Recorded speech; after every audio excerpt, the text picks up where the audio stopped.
ba ni Darlene kaya may pahatid-hatid ka pa nalalaman? Magkaibigan lang kami. Eh, siya ba alam niyang friendship lang ino-offer mo sa kanya? Oo naman, no? Hanggang ngayon, alam naman ni Darlene na mahal ko pa rin si Marilyn. Are you crying? What's wrong? Nagpunta po kasi ako kay Jerome. Tapos nakita ko na magkasama sila ni Darlene. Umasa ako na pangahawakan niya lahat ng sinabi niya sa akin. Umasa ako na mahal pa rin niya ako. You deserve someone better. Walang puwang sa mundo natin ang mga hampas lupang katulad ni Jerome. Hindi ka maniniwala sa nakuha kong mail today. Marilyn's having a masquerade ball tonight. Balik ko si Marilyn. Lahat sila, Darlene. Samahan mo, kailangan ko usapin si Daddy. At bakit? Para bulahin uli? Para pilitin? Hot-hotan? Hindi na pwede. So, what's the plan, Chinaman? I need a dress and a mask. We're gonna attend the party.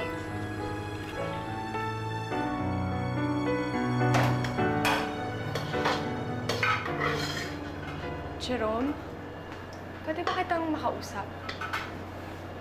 Sandali, ako muna. Alam ko, bukas pa, pero hindi na ako makapaghintay. Happy birthday. Huh?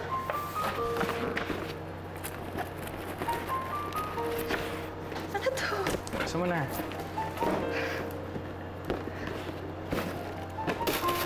Napansin ko kasi nahihirapan ka na dun sa dati mong sapatos. Kaya binili kita ng bago. Di man kasing ganda ng dati mo, pero matibay yan. Thank you, Jerome. Alam mo, hindi ka na dapat nag-abala. Oh, ano nga pala yung sasabihin mo? Tatanungin sana kita kung pwede akong umalis ng restaurant ng maaga today. May lakad ka pa? Oo eh, kasi sabi ni Allison, gusto niya sana mag-celebrate ng birthday ko mamaya, so niyaya niya ako. Eh, paano yung videoke natin mamaya nila Chef Andy? Baka pwedeng sa ibang araw na lang, tapos kasama si Nanay Perlita para isahan na lang, di ba? Sige, mag-enjoy ka muna kasama yung mga kaibigan mo. Happy birthday ulit, ha? Thank you. Thanks sa gift.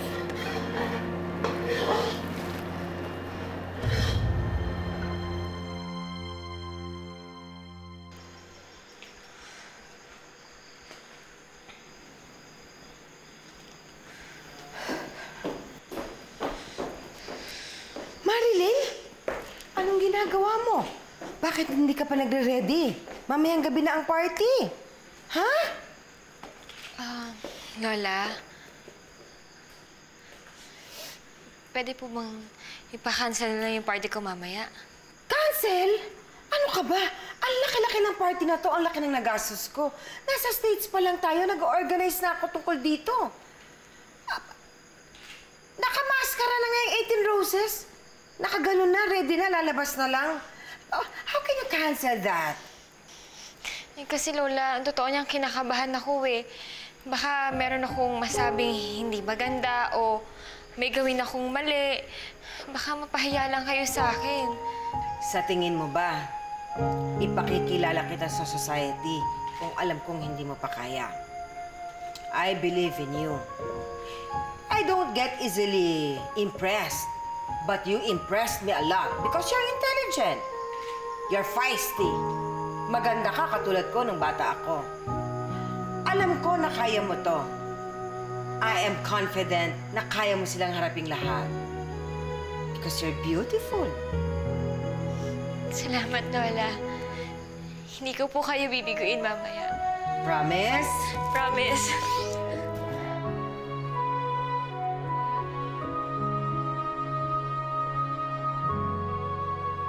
Na-practice ko na yun. Eh, Jerome! Ano gaano to si Darlene? Ako yung daming balang inihandain dito sasama sa videoke. Hayaan niyo na, Chef. Eh, siguro namimiss lang niya yung mga kaibigan niya. Buti nga niyaya siya ni Allison lumabas para sumeksaya naman siya ngayong birthday niya. Ala, ako'y kating-kating ng kumanta. Eh, di tayo na lang pumunta, ha? Hindi na, Chef. Kaya na lang. Medyo wala ako sa mood, eh. Eh, bakit ka? Ikaw kayo may pinagdadaanan? Wala. Ano? May meron eh. Sabihin mo, kilala kita eh. Hindi. Ano lang. Naisip ko lang si Marilyn. Oh. Birthday din kasi niya bukas eh. Wala, iniisip ko lang kung kamusta na siya. Kung masaya ba siya dun sa bago niyang pamilya. O siya, ito. Ano yan? Galing kay Darlene, nakita ko ikaw magbigay. Ayoko siyang makita eh. Say, basag trip yan eh. Bigyan mo sa kanya yan, hindi ko alam kung ano. Kitang ako'y kantang-kanta, na-rehearse ko na kagabi eh. Ano bang usapan niyo? Nakabalik na si Marilyn.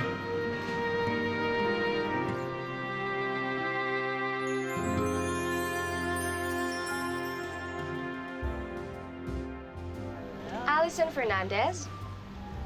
Okay. Darlene Fontabella. Oh, this way. Thank you. Thank you. Yeah.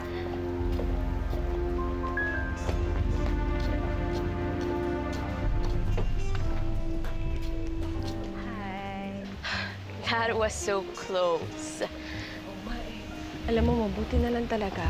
At marami akong kakilala na pupunta at hindi pupunta sa mga party ni Lola. Come on, Darlene. Aminin mo na. Threatened ka kay Marilyn.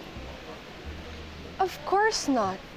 Kaya ko lang naman hindi sinasabi kay Jerome na bumalik na si Marilyn dito. Kasi ayoko mawala yung attention niya sa akin. Lalo na ngayon, mas nagiging close kaming dalawa. So, threatened ka nga. No, I'm not. Look around. This is supposed to be your masquerade ball, not hers. Okay, fine. Sige. Mayaman nga siya. But it doesn't change the fact na pangit pa rin siya. Siguro mas lalo na ngayon dahil sa naging aksidente niya, no? Ever heard of reconstructive surgery? Ang balita ko, sa States daw pinagawa yung mukha ni Marilyn. Nakita mo na ba yung itsura ni Marilyn? Yeah. Nakita mo na ba yung cheekbones niya? Aha. Kahit anong gawin mong plastic surgery sa kanya, pangit pa rin siya. Wala na siyang pag-asa. Kaya nga masquerade ball yung party niya, di ba? Kaya hindi rin siya ipapakilala ni Lola sa mga amigas niya dahil kinakahiya niya si Marilyn. At pangit siya. I like you more in a gown, not in your waitress uniform. Shut up. Tara na. Let's show them how to party. Alright. Let's go. Darlene. Bakit hindi mo sinabi sa akin nagbalik na pala si Marilyn?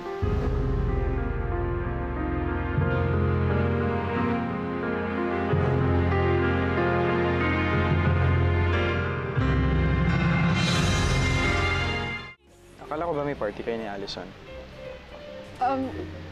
Actually, Jerome, surprise sa akin ni Allison na nadalhin ako dito para makausap ko si Daddy. Di ba, Allison? Yeah, I'll better find Tito Siggy para sabihin sa kanya na nandito na siya. Yes, please do. Thank you so Yeah. much. See ya. So, paano ka nakapasok dito, Jerome? Eh, ang higpit ng security sa labas. Pinakiusapan ko yung mga dati kong katrabaho. Napatuloy ako dito sa party. Galit ka ba sa akin? Hindi. Sabi mo, di ba, ngayon mo lang din nalaman to. Alam mo, mabuti pa gawin na lang natin yung mga dapat natin gawin. Ikaw, hanapin mo yung daddy mo. Ako naman hahanapin ko si Marilyn.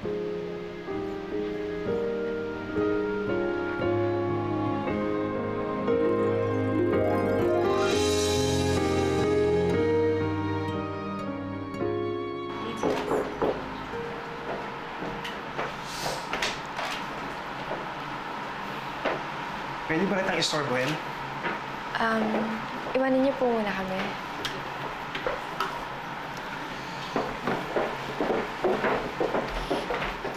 Harry, Happy birthday, Marilyn. Salamat. Salamat dito sa bulaklak mo. Tsaka salamat na rin dahil pumayag ka na ikaw yung maging escort ko tonight. Ako dapat na magpasalamat sa'yo dahil ako yung napili mo. Sino ba naman ako para tumanggi? Harry, napakabait mo talagang kaibigan. Maaasahan ka. Tsaka kahit kailan hindi mo ako iniwan. Kahit anong pang itsura ko. Salamat, ah. Pero kung ikaw ang pagpipiliin, sino ba talagang gusto mo makasama ko yung birthday mo? Ako o si Jerome? Harry, sarado na ang puso ko para kay Jerome. Tangka na lang ako para umasa na kakabalikan pa kami dalawa.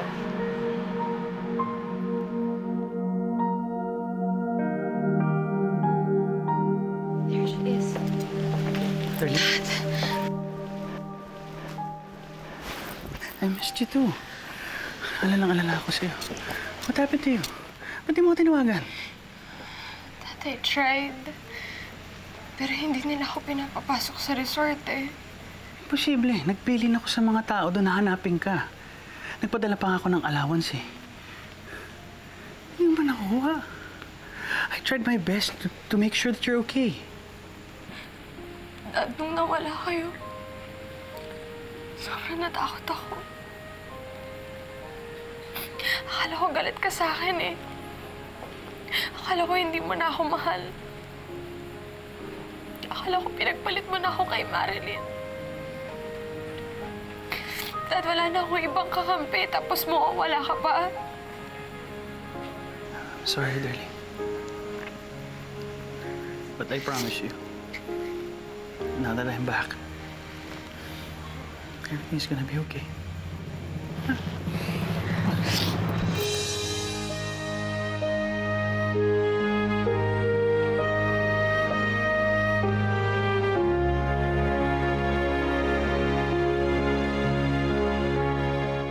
Thank you for coming. Later, we're gonna dance. Oh, yes. I have a Bollywood dance later.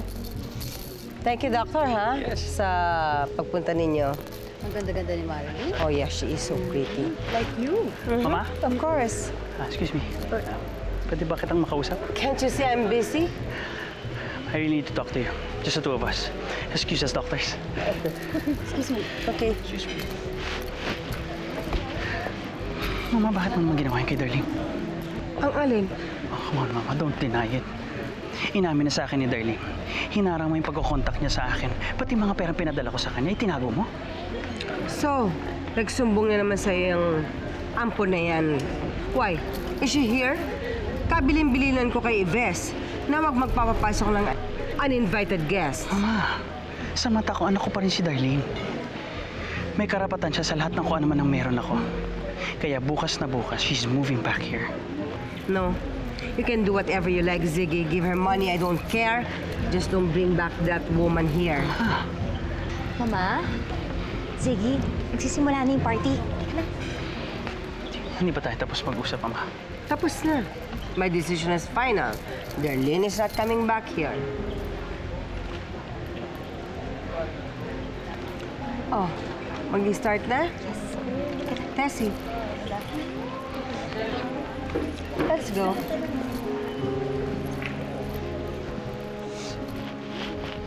Nasa na mga 8 roses? Bakit hindi pa nakaporma? Ano, Darlene? Kausap mo na ba yung daddy mo? Oo, ikaw. Nakita mo na ba si Marilyn? Hindi, kanina pa ako paikot-ikot dito eh. Mukhang wala na talaga kami pag-asa magkita pa. So, they will start at time. Madam, ready na po siya. Oh, she's ready. Okay. Okay, let's go.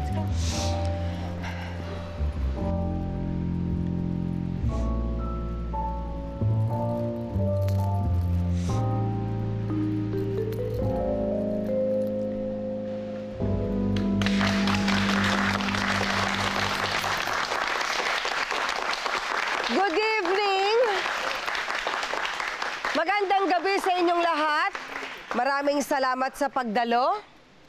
Napaka-espesyal ng gabing ito para sa akin.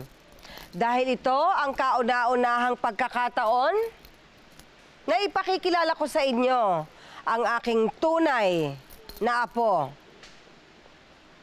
I now present to you the lovely Marilyn Carbonell!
nangyari yun?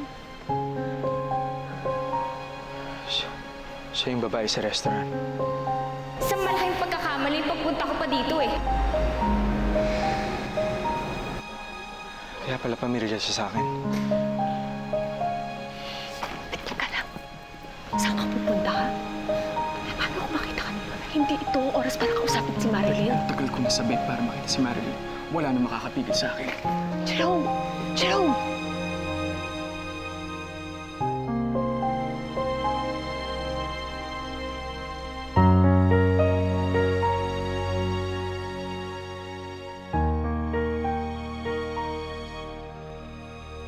Come with me, Marilyn. I want you to meet somebody. Congressman, Oh, this hello. is Marilyn, my granddaughter, Congressman Alcala. Pleased to meet you. Pleasure to meet you, Congressman. Madam Charito, ito nga pala yung chismis. Maganda nga tong apo nyo. Kanino pa ba magmamana kung hindi sa akin?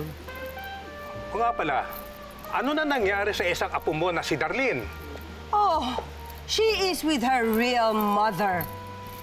Alam mo, hindi ako makapaniwala na nangyayari pala sa totoong buhay ang baby switching. But after all that has been said and done, I am very happy that I am reunited with my real granddaughter. Well, do you have your boyfriend? Wala po, What kind of a question is that? Okay. Kasi pagbalik niya ng Maynila, ipapakilala ko sa kanya ang apo ko. Kasing edad lang sila. At sa tingin ko, bagay na bagay sila. Okay. Yes, Bakit hindi natin gawin agad-agad? we're going to do that. Okay, good. Lola, excuse me lang po. Okay. Excuse me lang, Congressman. Go ahead, Sure. Lisa. Congressman. Yes. So, by the way, where is your wife? Where is your wife? Did you see her? Did you see Marilyn? Gosh, she's so amazing. As in, parang ibang tao siya. Paano nangyari yun? Paano siya naging ganun kaganda? I told you, reconstructive surgery works. Alam mo, hindi eh. Pakiramdam ko pakanalan to ni Lola. I feel like the real Marilyn died, and then they just hired some pretty girl to act like her. My gosh, that's some wild theory. But then again, why would they do that? I don't know. Wake up, Darlene! Marilyn's back, okay? She's now rich, sophisticated, at higit sa lahat, napakaganda na niya ngayon. Kunti-kunting panahon na lang natitira, Darlene. Makukuha na niya ang lahat sa'yo.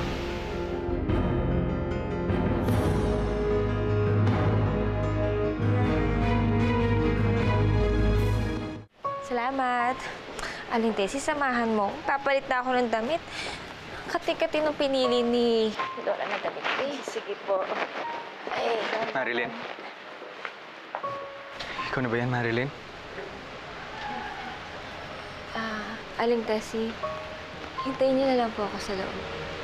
Sige po, Senorita.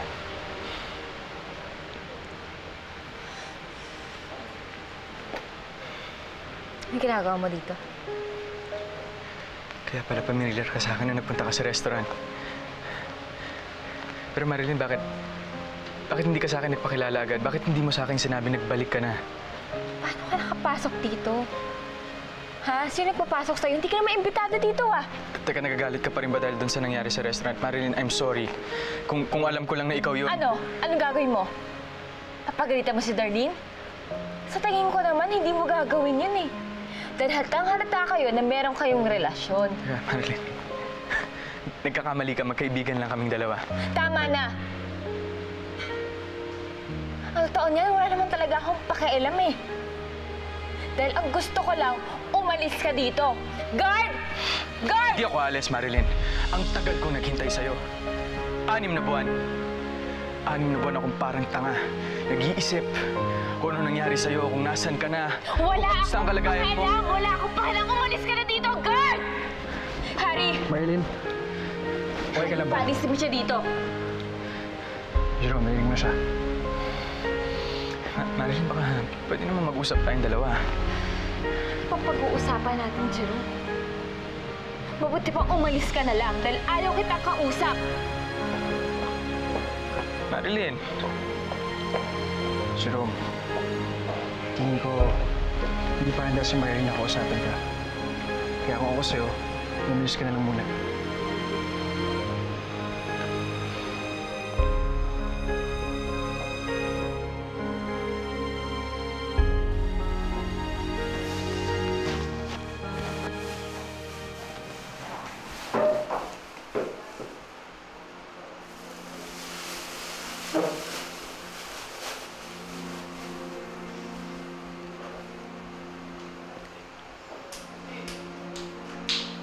Aling Tessie.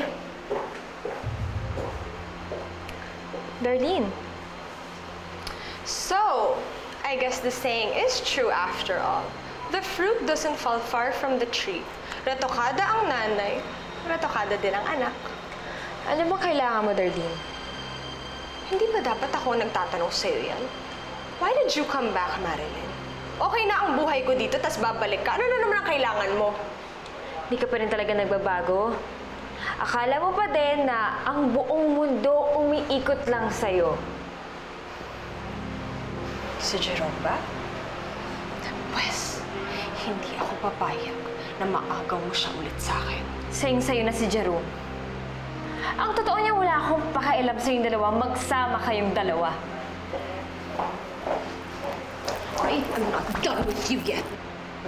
Huwag mo akong pagbabantaan sa sarili kong resort, Darlene. Baka nakakalimutan mo. Ang laki ng atraso mo sa akin nang dahil sa'yo, muntik na akong mamatay. Well, I'm sorry. I'm sorry that I didn't drive that stupid car fast enough to kill you! Happy birthday, Darlene.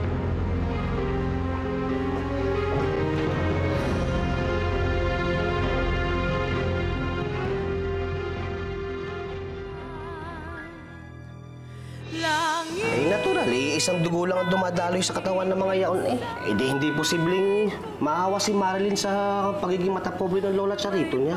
Ako na ngayon, si Marilyn Carbonell. Sa tingin mo ba, nababagay ka sa isang katulad ko? Ikaw ba umaasa ka pang babalik si Marilyn? Siyempre naman. Nanay ako. Kahit gaano katagal, maghihintay ako. May rason si ina eh. May paliwanag kung bakit kami nagkahiwalay. Si Aling Perlita lang ang makakasagot sa lahat ng tanong mo. Gusto mo talagang malaman lahat ng katotohanan. Bakit hindi mo siya kausapin? Hindi naman ako nagsinungaling kay Nay Perlita. Mas pinili ko lang na hindi sabihin sa kanya na bumalik si Marilyn. The question is, how long can you keep the two apart? Nandito na uli ang nanay mo. At si Marilyn, nasa resort lang. Anong sabi mo? Nandito na si Marilyn?